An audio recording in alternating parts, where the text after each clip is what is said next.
2026년 5월 21일 목요일 매일 성경 묵상을 시작하겠습니다. 오늘 하나님의 말씀은 창세기 45장 5절로 8절의 말씀입니다. 창세기 45장 5절로 8절의 말씀입니다. 당신들이 나를 이곳에 팔았다고 해서 근심하지 마소서, 한탄하지 마소서. 하나님이 생명을 구원하시려고 나를 당신들보다 먼저 보내셨나이다. 이 땅에 2년 동안 흉년이 들었으나 아직 5년은 밭갈이도 못하고 추수도 못할지라.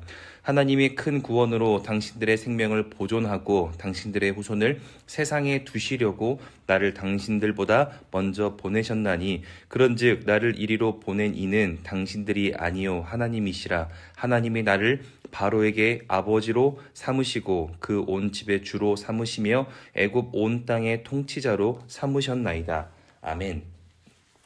오늘 본문은 요셉이 드디어 자신의 정체를 드러내며 형들과 화해하는 장면을 소개하고 있습니다. 그러다 보니 우리는 이 본문을 용서에 초점을 두고 이해하지만 어쩌면 조금은 실천하기에 어려운 용서의 모습으로 묵상하고 삶에 적용할 때가 많습니다.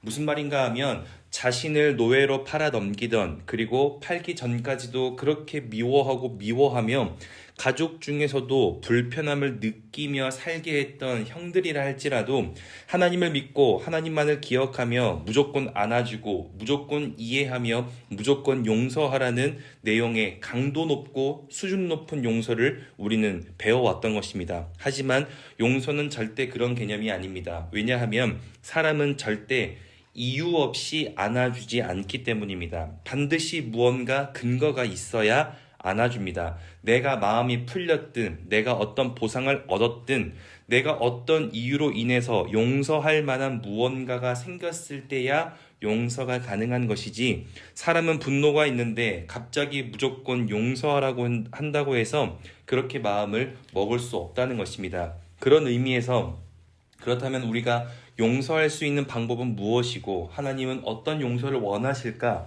그것은 첫 번째로 하나님의 섭리에 대한 그 이해가 있어야 합니다. 요셉이 정말 이유 없는 용서를 하였을까요?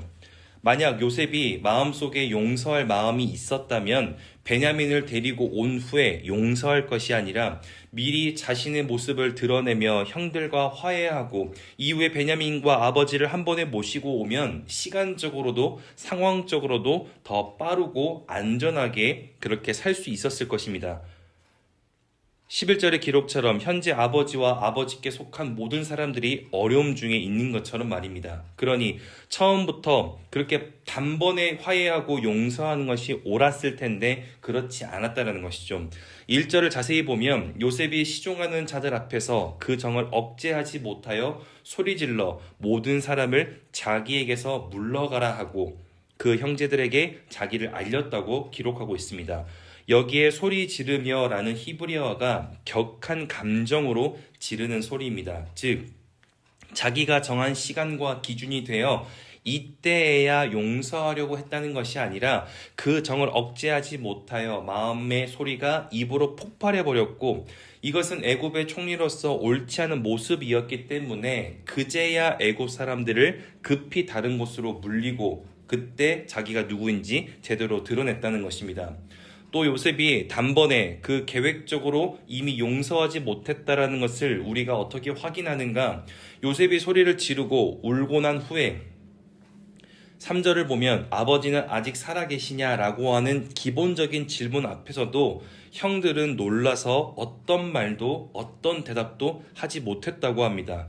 심지어 3절 이후에 가까이 와서 내가 누군지 보라, 나는 요셉이다. 그리고 지금까지 있었던 여러 가지 이야기를 길게 소개하며 내가 이제는 가족 모두를 다 책임지겠다라고 이야기를 하고 있지만 형제들은 어떤 반응을 보이는가? 15절을 보면 요셉이 또 형들과 입맞추며 안고 우니 형들이 그제서야 요셉과 말하니라.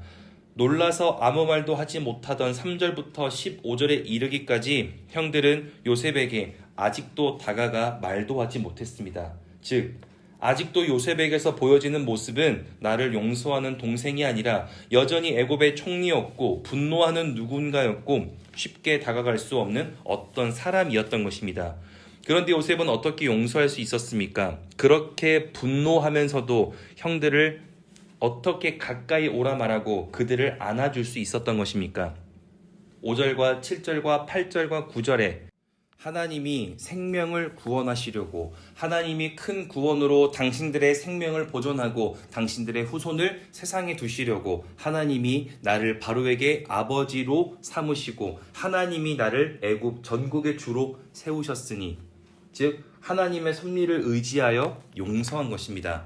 요셉에게는 여전히 다가갈 수 없는 무언가가 나타나고 있지만, 그럼에도 요셉은 하나님의 섭리 때문에 형들을 초대하고 안아주고 그 섭리를 붙들기 위하여 눈물을 흘리며 버텨내고 있습니다. 그러니 말씀을 통하여 첫 번째로 기억해야 할 것은, 용서는 사람의 힘으로 하는 것이 아니라 하나님의 섭리를 의지하며 하는 것입니다. 하나님의 섭리에 근거를 두고 용서할 때 우리는 풀리지 않는 마음 속에서도 용서하려는 의지가 생깁니다. 왜냐하면 하나님의 때에 하나님의 방법으로 진짜를 가려내시고 드러내시기 때문입니다. 용서한다고 해서 형들이 자신의 잘못을 요셉에게 회개하지 않을 수도 있습니다. 용서한다고 해서 형들이 요셉의 마음을 또 상하지 않게 한다는 보장이 없습니다. 그러나 하나님의 섭리, 하나님의 계획, 하나님의 일하심을 의지하기에 당장 변화가 없더라도 요셉은 용서합니다. 하나님의 섭리는 계속 내 인생에 이어지고 있기 때문입니다. 그래서 사람의 용서는 내가 해결해야 하니 어려운 것이지만, 하나님을 의지하는 용서는 내가 하나님께 맡기면 되는 것이니 그래도 할 수 있는 것입니다. 그래서 두 번째로 기억해야 할 것은, 용서는 만족으로 드러나는 것이 아니라 회복으로 드러난다는 것을 기억해야 합니다.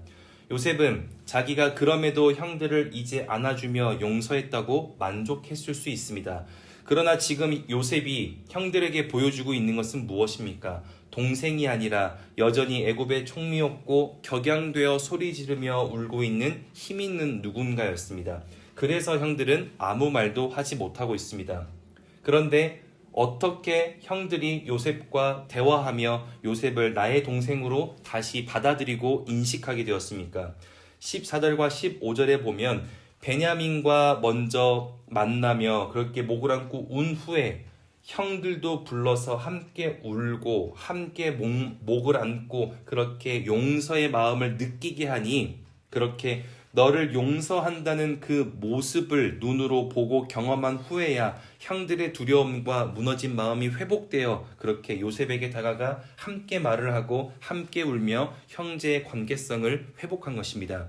그러니 진짜 용서는 누군가의 만족으로 확인하는 것이 아니라 회복으로 확인된다는 것을 기억해야 합니다.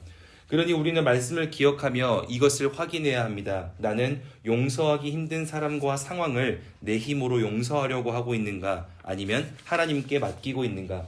그리고 나는 용서한 그곳에서 회복을 보고 있는가? 성경이 보여주는 용서는 이유 없이 이루어지는 용서를 말하지 않습니다.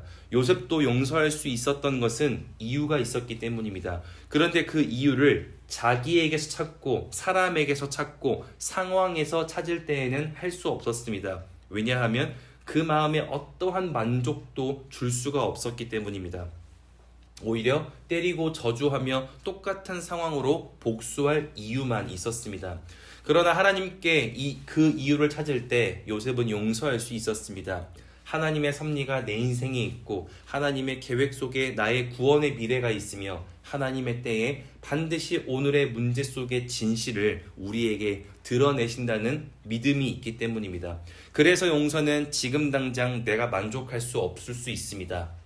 용서는 하나님께 맡기는 것이기 때문입니다. 하나님께 밀어내는 것이고 하나님께 부탁하는 것이기 때문입니다. 그러나 하나님께 맡긴 사람은 그 사람과 그 상황과 그 모든 것에서 회복을 마주하게 됩니다. 왜냐하면 하나님에게 맡겼기에 하나님은 우리의 인생에 구원을 베푸시는 분인 줄을 우리가 믿고 확인하기 때문입니다.